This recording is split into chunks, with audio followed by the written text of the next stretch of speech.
सदन के अंदर कितने सदस्य मुस्लिम हैं, लोकसभा हो या राज्यसभा।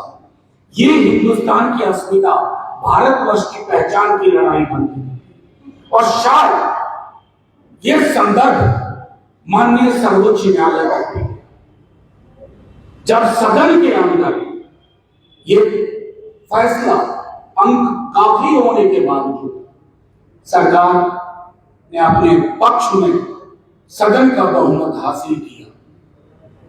नेता प्रतिपक्ष तेजस्वी जी ने फौरी तौर पर कहा अब कानूनी लड़ाई लड़ना। राष्ट्रीय Janata Dal one of the earliest petitioner इस पूरे मसले में, और जो 10 पिटीशन पर माननीय सर्वोच्च न्यायालय ने चर्चा की, उस 10 में प्रमुखता से राष्ट्रीय जनता दल का पिटीशन। मैं ये बात इसलिए अंडरलाइन कर रहा हूं कि ये सियासत का सवाल नहीं है राष्ट्रीय जनता दल के, ये सवाल इस देश की पहचान है। और मुझे बेहद खुशी है कि 2-3 जो महत्वपूर्ण पहलू थे उस पर सर्वोच्च न्यायालय ने एक दिशा दी। जैसे वक्फ बोर्ड और वक्फ काउंसिल सरकार को अंडरटेकिंग देनी पड़ी, उसमें कोई नियुक्तियां नहीं होगी, उसकी संरचना में कोई बदलाव नहीं होगा। नॉन मुस्लिम्स की मौजूदगी, उसके बारे में भी स्पष्ट तौर पर निर्देश दे दिया गया कि एक्स ऑफिसियो जो पहले भी होते के अलावा कोई नहीं होगा। तीसरी चीज, समुदाय की अपनी स्मृति होती है। सदन में भी लोगों ने कहा कोई चीज 600 साल पुरानी है, 800 साल पुरानी है, 900 साल पुरानी है, किनको कहां से कागजात है। अभी बिहार में जमीन का सर्वे हो रहा है, कई लोगों के पास कागजात नहीं। और एक लोक स्मृति को असल में सोच क्या, इस भाजपा की सरकार जो कि बिहार में भी विद्यमान है, दोबारा से नीतीश जी की अंतरात्मा फिर जब उसका बढ़ बैठी, इनकी ये अर्थव्यवस्था संभाल नहीं पा रहे हैं। तो जब अर्थव्यवस्था नहीं संभलती है तो मोनेटाइजेशन ऑफ जमीन आपके लिए पैसा उगाही का तरीका हो जाता है। आपके मित्रों की लंबी फहरिस्त है, आप उनको उपकृत करना चाहते हैं, नाम लेने का कोई फायदा नहीं। अभी बहुत सारे मसले हैं, वक्फ का जो संशोधन आया, जो विधेयक, जैसे 5 साल प्रैक्टिसिंग मुस्लिम, अब ये ऐसी चीजें हैं कहां जाकर के एम्प्लॉयमेंट एक्सचेंज की तरह तो है नहीं। एम्प्लॉयमेंट एक्सचेंज में आप जाकर कहते हैं तो उसी तरह के मुस्लिम एक्सचेंज, हिंदू एक्सचेंज की, मैं हिंदू हूं, मैं मुसलमान हूं, मैं 6 बरस से हूं, मैं 4 बरस से हूं, मैं 7 बरस से हूं। ऐसी सरकार को ये संदेश गया है कि बहुमत का मतलब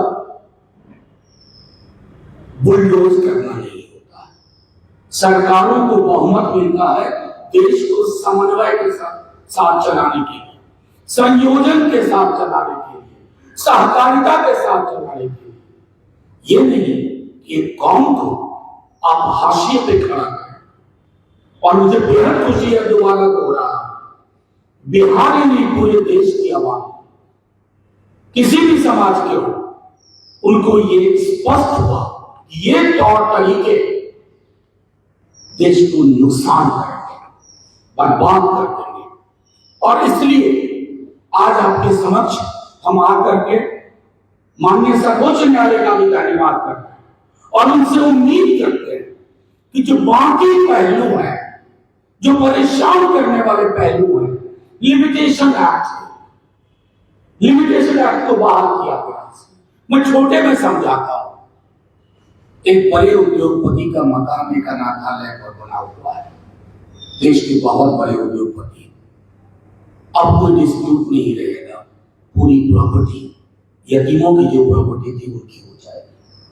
तो ये दरवाजा खोल रहे थे हम अपने उद्योगपति मित्रों को औने पौने दाम में जमीन। और इसलिए हमारा मानना है कि माननीय सर्वोच्च न्यायालय का इंटरवेंशन, उनकी जो पहलकदमी है वो बेहद सकारात्मक है। लेकिन और जैसे मुद्दे हैं, प्रैक्टिसिंग मुसलमान का लिमिटेशन एक्ट का हो, ऐसे कम से कम 40 सेक्शन में कई सारी ऐसी चीजें हैं जिसको लेकर के अभी लड़ाई, अभी संघर्ष चलता रहेगा। राष्ट्रीय जनता दल बार बार ये कहता है कि किसी भी धर्म का मसला हो, अगर हिंदू धर्म के आस्थावान लोगों की आस्था उस पर चोट होगी तो राष्ट्रीय जनता दल को आप अगली कतार में मानेंगे। मुसलमानों पे होगा अगली कतार में होगा, बुद्धिस्टों पे होगा आपका राष्ट्रीय जनता दल अगली कतार में होगा। क्योंकि हमारे लिए ये महत्वपूर्ण है कि सियासत के घराने में देखें, नफा नुकसान में देखें। हम एक ही सरोकार से देखते हैं जो नेता प्रतिपक्ष। काश की आपको मैं बताऊं पाता कि कोर्ट के भी एक चीज मॉनिटर किया गया, बेहतरीन वकील हमारे पिटीशन के पक्ष में खड़े हुए और नतीजे में कुछ राहत, कुछ सहूलियत हासिल हुई है। लेकिन ये पूरा का पूरा मुद्दा आगे जाएगा और भाजपा की सरकार, केंद्र की सरकार को भी संदेश है, देश के मिजाज को मत तोड़िए। मैं बार बार कहता हूं, इस देश में हर किसी को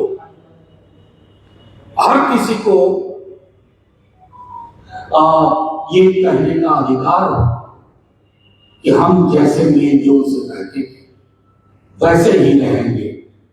मुझे दुख इस बात का है, पता नहीं नीतीश जी को पता भी है कि या नहीं कि ये एक्ट पास हो गया। ऐसा शायद पता हो तो चिंता का विषय है, अगर नहीं पता तो उससे बड़ी चिंता का विषय है। ऐसा नहीं होता है कि सत्ता में बने रहने के लिए सरोकार से समझौते किए जाए। और मैं एक आखिरी टिप्पणी करने से पूर्व